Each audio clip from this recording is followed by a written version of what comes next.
Hello and welcome back to our daily PYQ series where we solve 5 PYQs every day. And this is day 37 of this series. ठीक है. And आज हम देखेंगे questions related to governor, chief minister and state legislature. ठीक है. इसके पहले के जितने भी chapter हैं, as we are going chapter wise in this series. ठीक है. So इसके पहले के जितने भी chapters हैं हम सभी के PYQs we have already done. So if you are new to this series, please go and watch those lectures because उसमें apart from PYQ solutions you will get a lot more important information with respect to prelims. ठीक है, this prelims or next prelims or whenever you are attempting, because उसमें I discuss about UPSC trends जो भी रहते हैं polity के regarding. ठीक है. देन किस तरह से बारीक इन्फॉर्मेशन आप याद रख सकते हो काफ़ी चीज़ों की. All of this I have explain in all those lectures. ठीक है. हर लेक्चर में कुछ ना कुछ ऐसा इंपॉर्टेंट मिलेगा आपको, तो आप वो सारे लेक्चर्स देख लेना and share the link of PYQ playlist description में. क्लियर. चलो, before proceeding please subscribe to our channel if you like our content and do like the video and share our content. ठीक है, जिसके लिए भी आपको लगता है कि ये यूज़फुल होगा, बिकॉज ये सारी चीज़ें help us in growing of course and sole medium of motivation for all of us. ठीक है. चलो, so before proceeding special announcement regarding our prelims mentorship program that we are giving 1 month access to this program for just ₹500. ठीक है. लेकिन अगर आप इस programme को पूरा से समझोगे इस चीज़ को, तो ये 500 भी आप एक्चुअली में इन्वेस्ट कर नहीं रहे हो, because this is going to be 100% risk free. Now how that, see you will join us for a month. ठीक है. हमारे गाइडेंस में आप प्रिपेयर करोगे and like proper mentorship and everything will provide you as we are doing for our full time for students. उसके बाद अगर आपको लगता है कि आपको ये प्रोग्राम नहीं कंटिन्यू करना है, so we will refund this amount to you. ठीक है. No questions asked. ठीक है. Now why are we doing this, because अगर हम फ्री में देंगे so people will not take it seriously. No student will take it seriously, but we want कि आप हमारे साथ अगर जुड़ रहे हो तो आप पूरे डेडिकेशन और सिंसियरिटी के साथ प्रिपेयर करो. ठीक है. चलो, these are few feedbacks of our students who have really seen the difference in their preparation of last year and this year after joining us. उनकी productivity plus pace of preparation हर चीज़ में उन्हें difference दिखा है. ठीक है. चलो, तो वो पॉज करके आप पढ़ लेना. PDF आपको टेलीग्राम चैनल से मिल जाएगी, उसका लिंक भी I share in the description. Okay. See हाँ, यहाँ पे कुछ मिस्टेक्स दी हुई हैं जो एस्पिरेंट्स नॉर्मली करते हैं कोर्स चूज़ करने से पहले, specially when they are choosing a program for prelims. क्या मिस्टेक्स होती है मेजरली, कि आप कोर्स उनके ज्वाइन करते हो जिन्होंने प्रीलिम्स बस प्रीलिम्स का कट ऑफ बस लाइक थोड़ी से मार्जिन से क्रॉस किया है, जस्ट क्रॉस ही किया है. इनफैक्ट EWS का कट ऑफ क्लियर करके प्रीलिम्स क्वालिफाई कर रहे हैं जो लोग. ठीक है. They might be very good with mains और मेंस क्वालिफाई कर रहे होंगे, लेकिन इसका मतलब ये नहीं है कि उनकी प्रीलिम्स को लेके अप्रोच बहुत ज़्यादा सही है. ठीक है. तो ये डिफरेंस आपको समझना चाहिए. उसके बाद जो बिग नेम्स हैं या जिनका बहुत फेम बन गया है, you just go blindly and follow them what ever this है. ठीक है. तो ऐसे नहीं करना है, थोड़ा सा समझना है चीज़ों को कि कौन एग्जैक्टली क्या प्रोवाइड करा रहा है, बिकॉज दे से कि वो टू द पॉइंट चीज़ें देंगे, but ultimately what do they do, वो फिर से आपको मटेरियल से भर देंगे. ठीक है. एंड प्रीलिम्स में टू द पॉइंट अप्रोच रखना बहुत इंपॉर्टेंट है. प्रीलिम्स में सिलेबस बस जनरल सिलेबस है, टॉपिक्स भी नहीं दिए हुए होते हैं, तो बहुत अच्छे से गाइडेंस मिले आपको, ये बहुत ज़्यादा ज़रूरी है.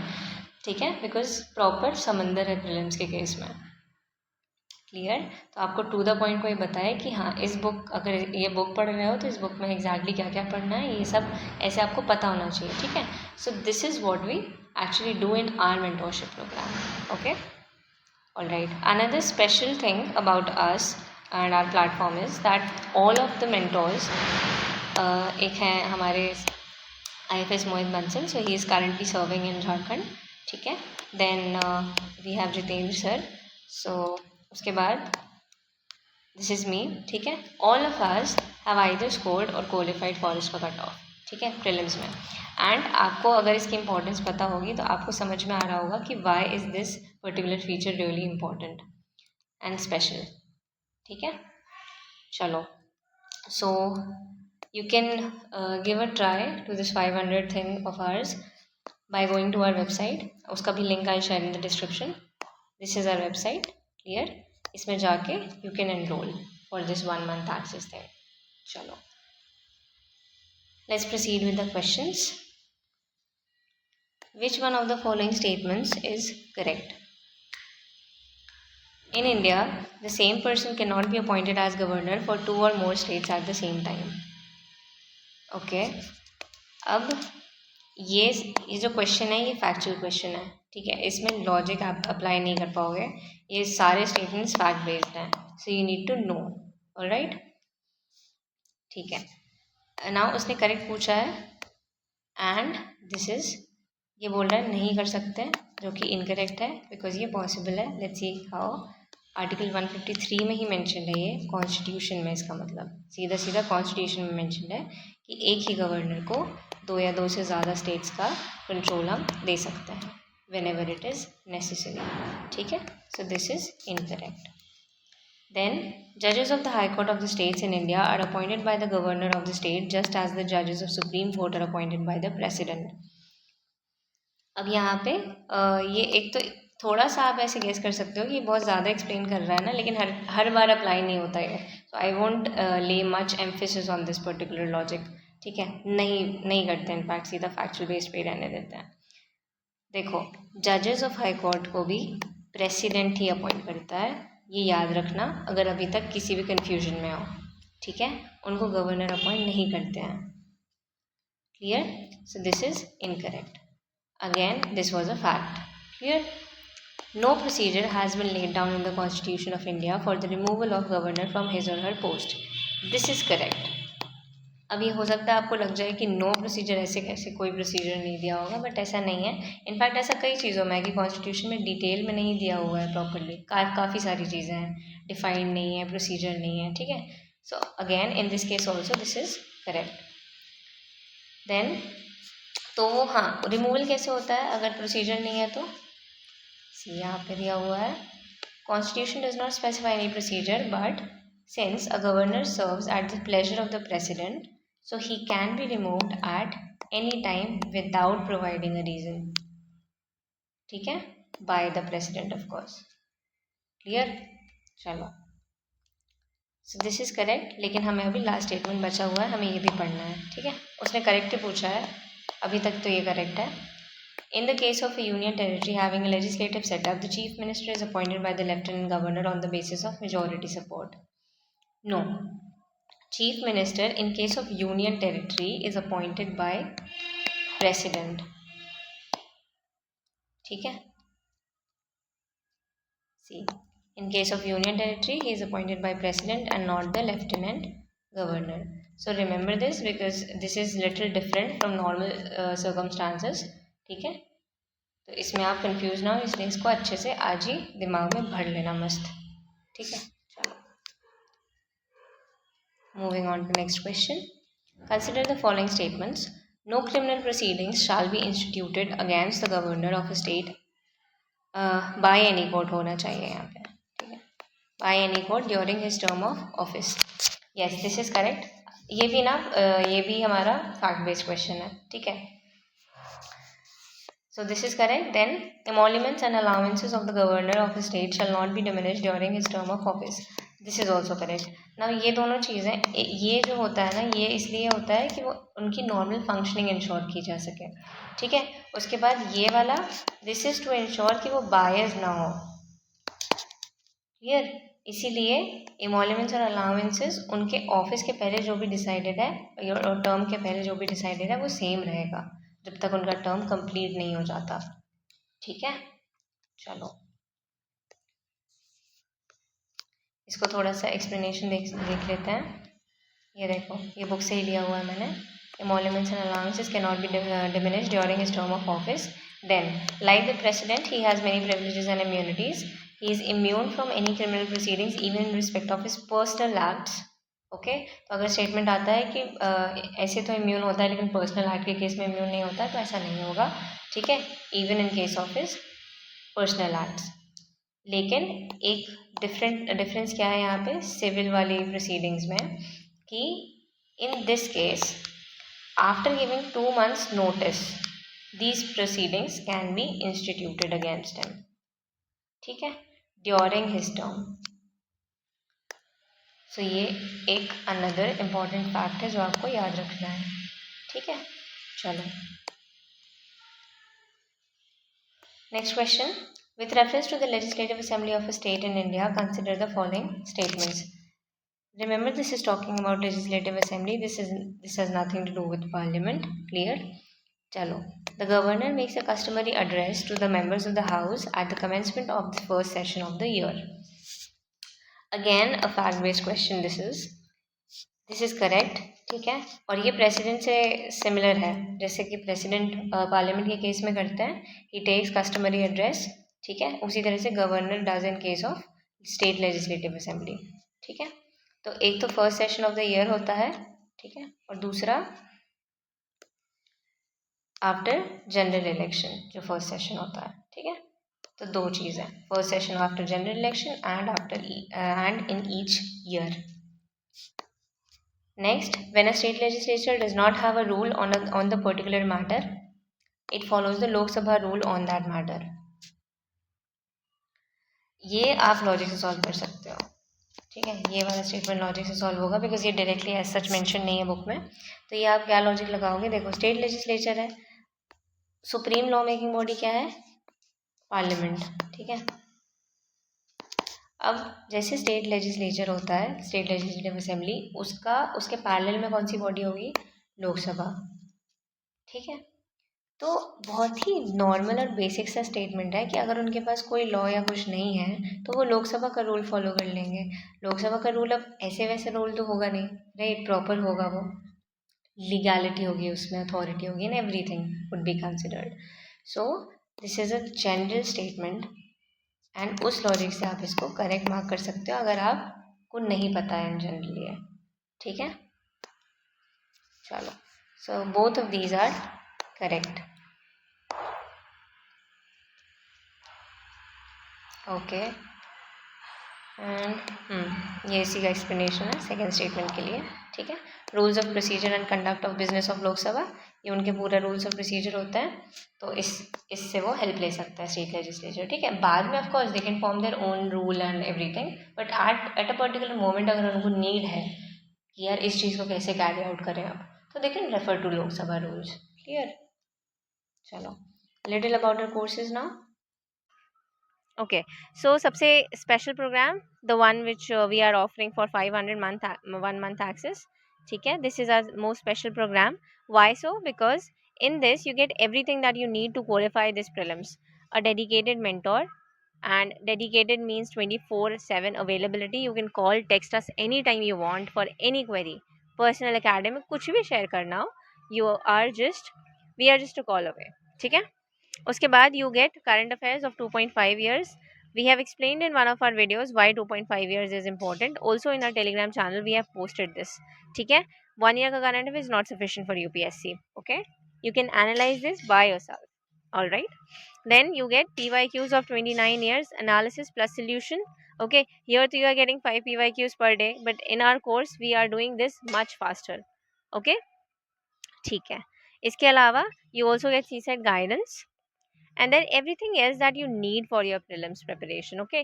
You even get lectures of Lucent, which I don't think anybody else is providing you, but you must be knowing, if you are preparing for this attempt or next attempt, you must know that it is highly important for ancient and medieval history। Clear? Chalo, so isko bahut अच्छे से I have explained in detail in our first video of our channel, so you can go and watch that lecture, I'll share the link in the description। इसके अलावा we have this program without mentorship, then we have current affairs and PYQ program, okay, and then we have solely current affairs program. So if you are not finding any of these needful right now, I'm sure current affairs is a headache for every aspirant in every attempt, so you must get this course because this will sort your current affairs thing in an amazing manner, okay। Chalo, You can even see demo of our current affairs PDF from our Telegram channel या फिर our website. Okay. November and December has been uploaded in just 30 to 40 pages. ठीक है? Okay, I'll show you up if you want to enroll, how can you enroll in any of these courses from our website, especially this one and the 500 one. Okay, chalo. Okay, this is our website. So scroll down and you will have here our best courses. So go to the prelims customized mentorship program wala course. Okay, click on this and this course will open then. So see, यहाँ पे scroll down and you will get here one time, see this 500 plan, and you if you can see it is valid till February 27. ठीक है? So you can click on this buy now button and you can get access to this 1 month program thing. Chalo. And if you are interested in the full program, you can also click on this buy now button to get the access till prelims 2025. ठीक है? Chalo. Let's get back to the lecture now. Moving on to next question. If an election to a state legislative assembly, the candidate who is declared elected does I'm sorry, loses his deposit, it means that तो candidate जो जीत रहा है, ठीक है, अब इसके लिए थोड़ा सा हम समझते हैं पहले कि वोट्स, कितने वोट्स इंपॉर्टेंट होते हैं और नीडेड होते हैं कि डिपॉजिट लूज ना करे a particular candidate. See, as per Representation of People Act 1951, a candidate must secure at least 1/6 of the valid votes in their constituency to retain their deposit. ठीक है, इतना वोट उनके पास होना चाहिए कॉन्स्टिट्यूंसी में. ये नॉर्मल स्टेटमेंट समझ में आ रहा है ना कि एक कॉन्स्टिट्यूंसी है, उसमें मान लो 1000 लोगों ने वोट दिया है, तो उस 1000 का 16% अगर कोई कैंडिडेट के पास है, ठीक है, वोट्स, तो उसका डिपॉजिट बचा रहेगा. लेकिन अगर इससे कम वोट मिलते हैं उसको, तो उसका डिपॉजिट उसको वापस नहीं किया जाएगा. ठीक है, और ऐसा क्यों होता है? बिकॉज उससे ये समझा जाता है कि that particular candidate lakhs substantial support also, ठीक है, ऑफ द पब्लिक. क्लियर? ठीक है. सो अब अगर मान लो यहाँ पे तो वो बोल रहा है कि वो जीता है वो कैंडिडेट, तो थोड़ा सा वियर्ड लगता है ना कि ऐसे कैसे उसको 16% वोट्स भी नहीं मिले फिर भी जीत गया. ठीक है, तो ये तब होता है जब बहुत सारे कैंडिडेट्स ने पार्टिसिपेट किया हो इलेक्शन में. ठीक है, तो वोट्स जो है वो फ्रैगमेंट हो जाएंगे, बट जाएंगे बहुत सारे पार्ट्स में. तो अब वी तो have first pass the post system, तो जिसको सबसे ज़्यादा, जिसको लाइक हर किसी को अगर 2% भी वोट मिले हैं लेकिन एक को 3% मिले हैं, तो वो 3% वाला जीत जाएगा. ठीक है, तो ऐसा ही होता है जब बहुत सारे कैंडिडेट्स कंटेस्ट करते हैं. तो यहाँ पे भी वही हुआ है कि अगर वो जीता है लेकिन फिर भी डिपॉजिट लूज़ कर रहा है, इसका मतलब है कि बहुत सारे कैंडिडेट्स ने पार्टिसिपेट किया है. So we have option D. ठीक है, चलो बाकी ऑप्शन एक बार पढ़ लेते हैं. पोलिंग वॉज वेरी पुअर, कुछ भी statement. Election was for a multi member constituency. उससे क्या होता है? उससे मतलब मल्टी मेंबर कॉन्स्टिट्यूंसी का मतलब क्या होता है कि एक से ज़्यादा कैंडिडेट इलेक्ट होगा, that is multi member constituency. लेकिन that does not make it sufficient कि जो जीत रहा है उसके पास डिपॉजिट नहीं होगा उसका. ठीक है, हो सकता है सिर्फ 5 मेंबर्स ही पार्टिसिपेट कर रहे हैं और 2 इलेक्ट होना है. ठीक है, elected candidates victory over his nearest rival was very marginal. This again does not justify it. Vote share कैसे कम हो रहा है वो जस्टिफाई नहीं हो पा रहा है. ठीक है, डिपॉजिट कैसे लूज कर रहा है वो ये जस्टिफाई नहीं कर पा रहा है स्टेटमेंट. चलो last one. Consider the following statements. The Constitution of India provides that the Legislative Assembly of each state shall consist of not more than 450 members. Factual question. ठीक है, chosen by direct election from territorial constituencies in the state. This number is not 450 but it is 500. ठीक है, in case of maximum, and in case of minimum it is 60. State legislative assembly में ये थोड़ा सा twist होता है. Like it's not like Lok Sabha and Rajya Sabha की एक ही नंबर है. They have a minimum number also. ठीक है, so this is incorrect. Then a person shall not be qualified to be chosen to fill a seat in the legislative assembly of a state if he or she is less than 25 years of age. This is correct. ठीक है, let's see explanation. पहले देखो, maximum 500. Again I have taken from book. I take screenshots from book only, ताकि आपको relief रहे कि सारे questions book से ही आते हैं. ठीक है, और स्टैटिक से ही आते हैं, to be more specific. And you don't have to run behind current affairs in case of polity. ठीक है, I have repeated this 100 times, लेकिन जो भी अगर न्यू स्टूडेंट्स हैं तो उनको भी पता होना चाहिए. ओके, चलो. Maximum minimum I already told you. However थोड़े से एक्सेप्शंस हैं कुछ कुछ, तो वो भी हमें ध्यान रखना है. अरुणाचल प्रदेश, सिक्किम और गोवा में मिनिमम नंबर है 30. ठीक है, मिजोरम और नागालैंड में, मिजोरम में है 40, नागालैंड में 46. ठीक है. Then some members of legislative assemblies in Sikkim and Nagaland, ये जो होते हैं वो elected indirectly. These are elected indirectly. ये नहीं होता है लेजिस्लेटिव असेंबली के केस में. ठीक है, पहले एंग्लो मेंबर को, एंग्लो इंडियन को भी नॉमिनेट किया जाता था, अब वो भी बंद कर दिया गया है. क्लियर. चलो, उसके बाद ये देखो जो सेकेंड स्टेटमेंट है, तो must not be less than 30 years in case of legislative council and 25 years in case of legislative assembly. So this is correct कि अगर वो 25 साल से कम एज का होगा तो वो क्वालिफाई नहीं कर रहा है इलेक्शन के लिए. ठीक है, सो 2 only. क्लियर. चलो, this was all for today. Courses के बारे में I have already informed you all.